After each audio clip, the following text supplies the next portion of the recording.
thanks for joining me on the news. The headline says Johnson nominated for U.S. House Speaker candidate. China blasts Pentagon's annual report. Israel-Gaza crisis divides United Nations Security Council.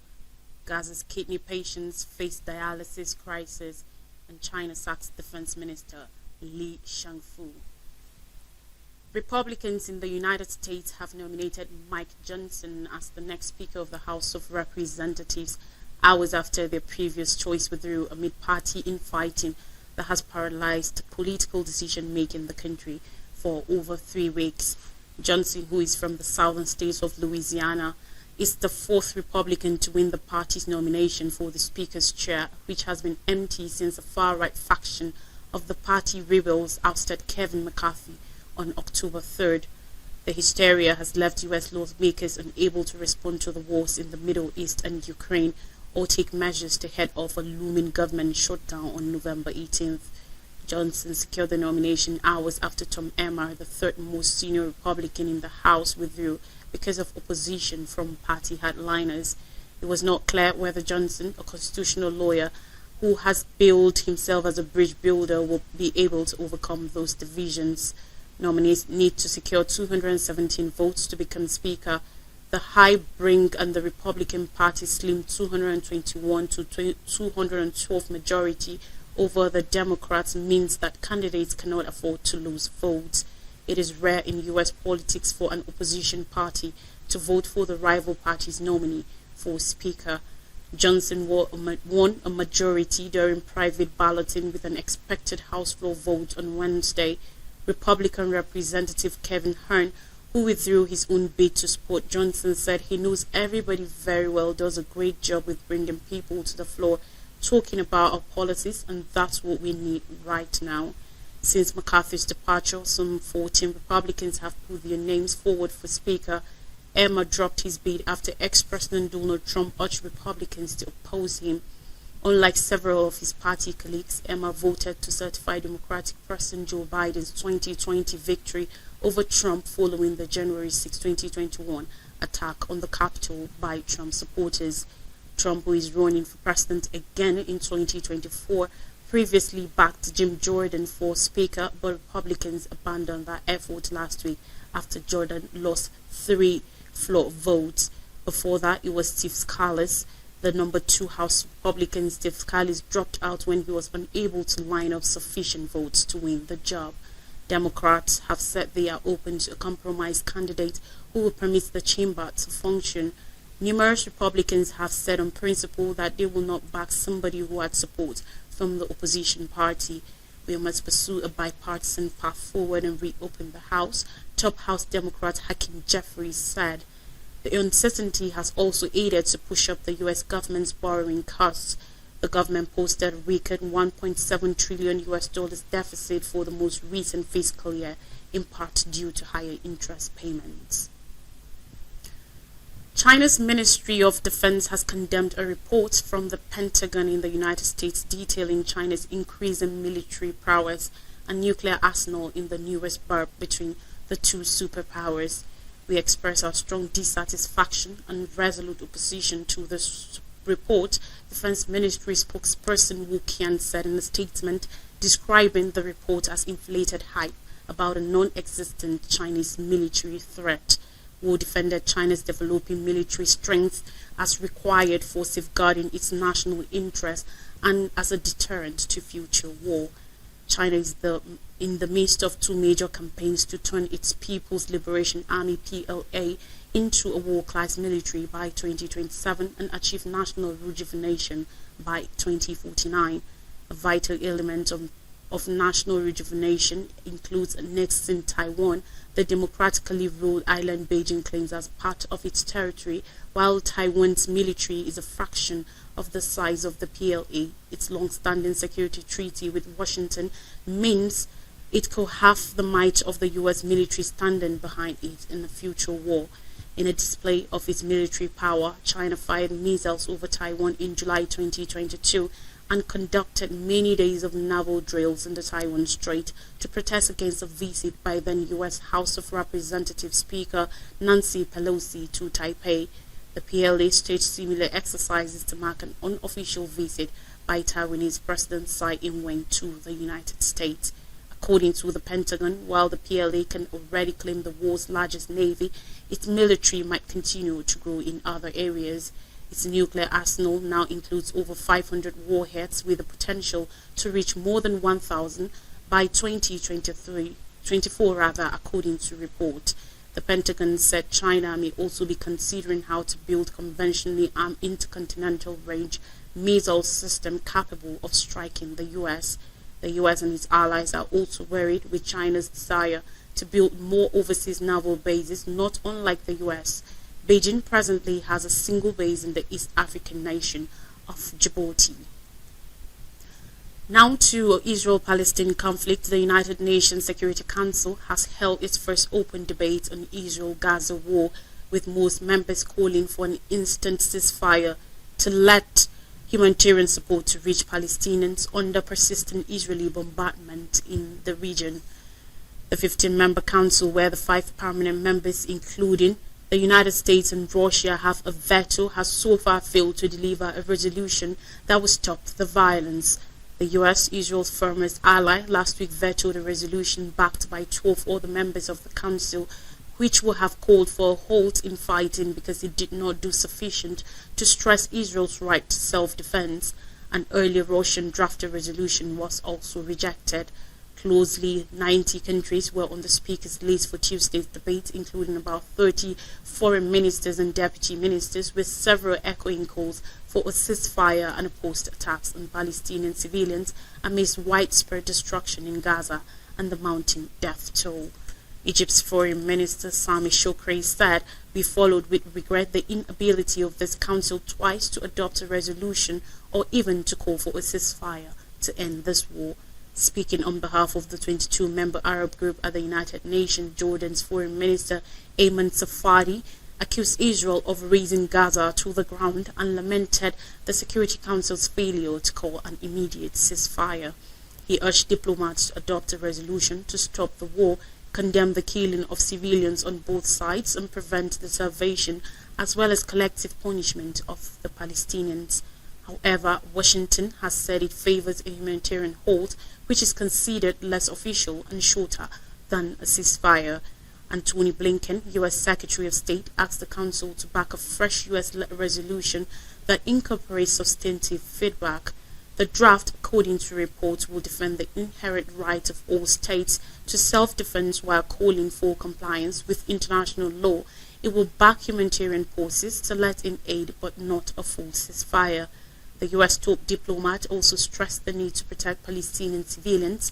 Israel must take all possible precautions to avoid harm to civilians, he said, and humanitarian pauses must be considered to get aid flowing into Gaza and enable civilians to get out of harm's way. Meanwhile, Russia has put forward its own counter-resolution. A vote could take place later this week. The whole world is expecting from the Security Council a call for a swift and unconditional ceasefire, said Russian United Nations Ambassador Vasily Nebenzia. Amid the deadlock at the Council, Jordan and Russia are among nations that have requested a meeting on Thursday of the United Nations General Assembly. Resolutions there are non-binding but hugely symbolic. Still sticking with Israel-Palestine war, the only hospital still functioning in the central Gaza Strip, Al-Aqsa Matthias Hospital, reached full capacity days ago. Wounded people lie on the hospital floors, medical tents and mattresses holding patients occupy the space outside the building, while dead bodies continue to arrive at the facility.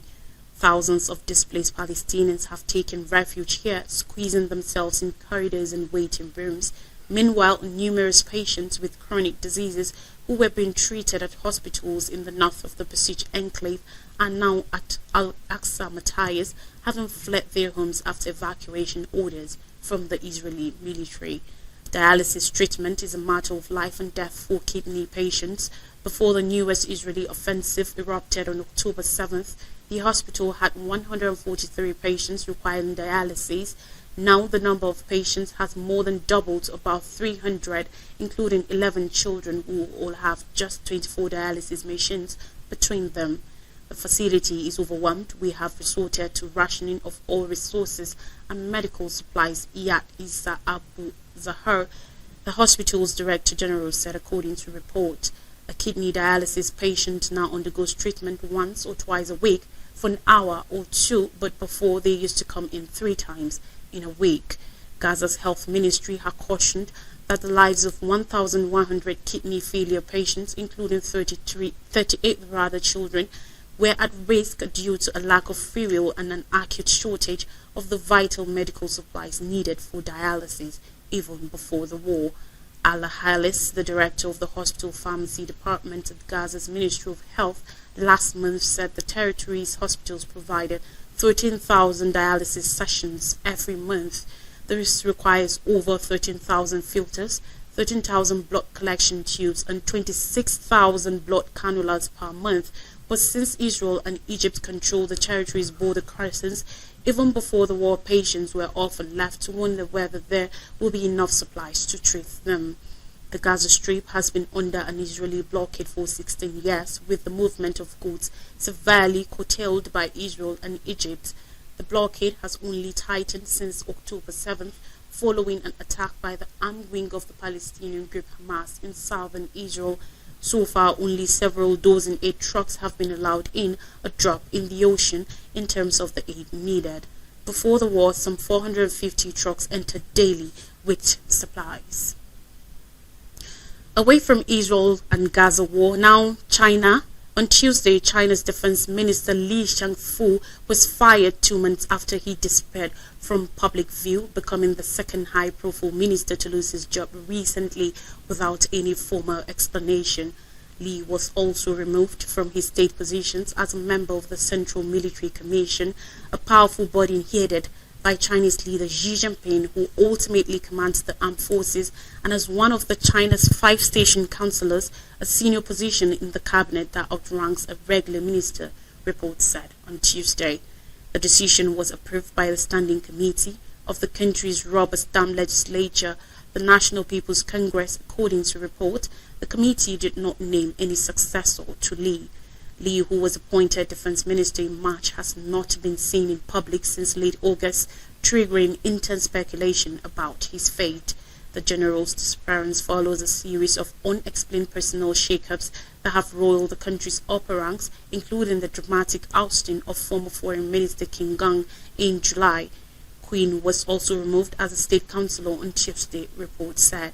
The disappearance and dismissal of 2 senior ministers in quick succession has raised concerns about the governance of Xi Jinping, who has made China's political system even more opaque as he concentrates power and enforces strict party discipline. Xi has also added a campaign to bolster national security, seeking to eliminate any perceived threats and vulnerabilities to the ruling Communist Party amidst rising tensions with the West. Li's ousting, ironically, has removed a significant roadblock for the resumption of high-level military talks between China and the United States. He was sanctioned by the U.S. in 2018 over China's purchase of Russian weapons, and Beijing has repeatedly suggested that the U.S. Defense Secretary wouldn't get a meeting with Li unless the sanctions were revoked. In China, the defense minister is a largely ceremonial role, serving as the public face of military diplomacy with other countries. Unlike the U.S. Defense Secretary and other international equivalents, the Chinese defense minister does not have command power, which resides with the Central Military Commission. Li and Quinn still retain their positions within the Communist Party, which analysts say are likely to be removed at a party meeting later this year. On more stories now to Israel and Gaza war again. Queen Rania accuses West of Gaza deaths for failing to condemn the deaths of civilians under Israeli bombardment in Gaza as Israel's war on Hamas threatens to destabilize ties between U.S. and Arab leaders. Queen Rania of Jordan has accused Western leaders of glaring double standard. In an exclusive interview, Rania said the people all around the Middle East, including the Jordan, we are just shocked and disappointed by the world's reaction to this catastrophe that is unfolding. In the last couple of weeks, we have seen a glaring double standard in the world. When October 7th happened, the war immediately and unequivocally stood by Israel and its right to defend itself and condemned the attack that happened. But what we're seeing in the last couple of weeks, we're seeing silence in the world, she said, according to report. Israel declared a complete siege on Gaza following the October 7th terror attacks by Palestinian militant group Hamas, which controls the coastal enclave that killed more than 1,400 people and saw over 200 taken hostage, according to the Israel Defense Forces. The siege has resulted in relentless airstrikes on densely inhabited Gaza and a blockade on vital supplies, including food and water, to the isolated strip's entire population. This is the first time in modern history that there is such human suffering, and the world is not even calling for a ceasefire, Queen Rania added. So the silence is deafening, and to many in our region, it makes the Western world complacent. Are we being told that it is wrong to kill a family, an entire family at gunpoint? Newest figures from the Hamas-controlled Palestinian Ministry of Health in Gaza put the death toll from Israeli strikes at over 5,000, including more than 2,000 children. At least 35 United Nations workers have also been killed. Israel says that it is targeting Hamas territories and has blamed the group for hiding behind civilian infrastructure. The United Nations and several aid agencies are calling urgently for a ceasefire and for the free movement of humanitarian aid to the increasingly desperate population. Doctors working in the isolated enclave, meanwhile, warned that power shortages threaten the lives of their most vulnerable patients, including the critically injured and premature infants in need of incubators. Now moving to Africa, King Charles III hails Kenyan diaspora ahead of visit. During a reception at Buckingham Palace, King Charles III and Queen Camilla met members of the UK's Kenya diaspora. The royal couple will visit the East African nation from October 31st to November 3rd in Charles' first trip to a Commonwealth country since becoming king last year and his fourth official visit to Kenya. William Ruto, Kenyan president, invited the royal couple for the visit, which comes as the African nation gets ready to celebrate 60 years of independence from Britain in December. According to a statement, the program will reflect how the two countries are working together on a range of issues. These include working to boost prosperity, tackle climate change, promote youth opportunity and employment, advance sustainable development, and create a more stable and secure region, it said. The king will meet members of the Kenyan government, United Nations staff, faith leaders, young people, and Kenyan Marines training with the UK Royal Marines, and will also attend an event to celebrate Nobel laureate Wangari Maathai. Charles will also tackle the more painful aspects of the relationship, looking at the period of British colonial rule, which ended in 1963. Around 10,000 people were killed during the suppression of the revolt, and as a result, the royal visit is likely to be greeted with mixed emotions. Britain agreed in 2013 to compensate over 5,000 Kenyans who had suffered abuse during the revolt after a court case lasting several years in a deal worth nearly £20 million, almost $25 million at today's exchange rates. Another lingering source of tension is the presence of British troops in Kenya. On elections in Liberia, we Boakai in rematch for Liberian runoff. Election officials in the West African nation said on Tuesday George Weah, Liberian president, will face off against challenger Joseph Boakai for the second time in a November 14th runoff vote. The results of the first round, announced by Liberia's National Elections Commission, are the closest runoff since the end of the country's back-to-back civil wars. Weah, a former international soccer star, failed to win an absolute majority and took 43.83% of the first round vote. The commission announced Boakai led a crowded field of challengers with 43.44%. The two politicians lasted face-off in the 2017 vote when Weah ultimately won 60% of the vote in the second round. It was the first democratic transfer of power since the end of the country's back-to-back civil wars between 1989 and 2003 that killed around 250,000 people. He won that election amidst high hopes brought about by his vows to fight poverty and generate infrastructure development. His aim, he had said in 2017, was to push Liberia from a low-income country to a middle-income one. But Weah has been accused of not living up to major campaign and ensure justice for victims of the country's civil wars. While Kai, who served as vice president under Ellen Johnson Sirleaf, Africa's first democratically elected female leader, has campaigned on a promise to rescue Liberia from what he called Weah's failed leadership. Weah is the only African to have won the Ballon d'Or. He played as a forward for Paris Saint-Germain, AC Milan, Chelsea and Manchester City during an 18-year club career. His 23-year-old son Tim now plays for Serie A club Juventus and the US national team. Stay tuned for more stories from Nigeria after this time out.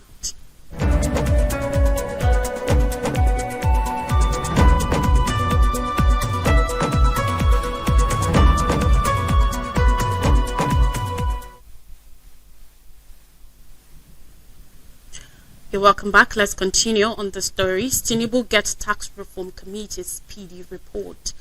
On Tuesday, President Bola Ahmed Tinubu ordered the implementation of all recommendations by the Presidential Fiscal Policy and Tax Reform Committee across ministries, agencies and departments of the federal government. The President gave the directive after getting the report on the quick win achievements of the committee from its chairman, Taiwo Oyedele, at the Presidential Villa in Abuja. Chief Ajuri Ngalali, special advisor to the President on Media and Publicity, who revealed this after the meeting, said the President had asked his advisor on policy coordination, Hadiza Bala Usman, to liaise with the Secretary to the Government of the Federation, SGF George Akume, and Ayodele to give outcome to the directive. The directive to intensify the recommendations across government institutions is to make sure there is effective synergy and assimilation when it comes to their implementation, according to him. He further revealed that the President vowed to make the presentation of the recommendations a priority item when the Federal Executive Council FEC meets again on Monday. After listening to a presentation by the committee chairman, the President directed the special advisor to the President on Policy Coordination, Hadiza Bala Usman, to liaise with the Secretary to the Government of the Federation and the Chairman of Tax Policy Review Committee to ensure that the recommendations of the committee are swiftly and immediately implemented across all ministries, departments and agencies of the federal government to ensure that there is effective synergy and to ensure that every institution of the federal government is on the same page with respect to how tax policy will be implemented. Henceforth, His Excellency the President has also made available an opportunity for the recommendations of the Tax Policy Review Committee to be made a topmost priority at the next sitting of the Federal Executive Council meeting on Monday. The President will continue to stress the importance of ensuring that our tax authorities are not taxing the seed but are taxing the fruit, and that will continue to be the focus, he said. And finally, on the news on judicial matters, U.S. court denies release of Tinubu's CIA FBI files. The United States District Court for the District of Columbia has refused an emergency application seeking to compel top U.S. law enforcement agencies to quicken the release of confidential information on President Bola Ahmed Tinubu. Barry Howell, the judge, refused the application on Monday. In June, Aaron Greenspan, an American, had filed suit under the Freedom of Information Act (FOIA) against the Executive Office for U.S. Attorneys, Department of State, Federal Bureau of Investigation (FBI), Internal Revenue Service, Drug Enforcement Administration, and the Central Intelligence Agency (CIA). In his complaints, Greenspan accused the law enforcement agencies of violating the FIOA by failing to release with the statutory time documents relating to purported federal investigations into President Tinubu and Nweze Adegboyega Akande, who is now dead. The records being requested were from the Northern District of Illinois and Northern District of Indiana, involving charging decisions against Mrs. Tinubu and Akande, according to Greenspan. Tinubu in 1993 was said to have forfeited $460,000 US to the American government after authorities connected the funds to proceeds of narcotics trafficking. The issue of Tinubu's forfeiture of the funds featured blatantly at the presidential election petition court, where Atiku Abubakar and Peter Obi challenged the president's eligibility to contest Nigeria's presidency. But the election court, in a unanimous decision on 6 September, dismissed the suit, affirming Tinubu's victory. Ahead of the Supreme Court's hearing of Atiku Abubakar's case against President Tinubu's election on Monday in Abuja, Greenspan had last Friday intently sought the U.S. court's intervention to order the FBI, the CIA, and others to fast-track the process of releasing the documents on the Nigerian leader. On Monday, a 7-member panel of the Nigerian Supreme Court heard Atiku and Peter Obi's appeals seeking to overturn Tinubu's victory in the 25th February presidential election. Atiku, through his lawyer Chris Uche, sought to tender new evidence before the apex court against the president, report said. A recap of major stories says Johnson nominated for U.S. House Speaker candidate. China blasts Pentagon's annual report. Israel-Gaza crisis divides United Nations Security Council. Gaza's kidney patients face dialysis crisis, and China sacks Defense Minister Li Shangfu. Thanks for joining us on Global News and Zoom on Nigeria. That's all from the news today. Have a great day. I am Lois Drake.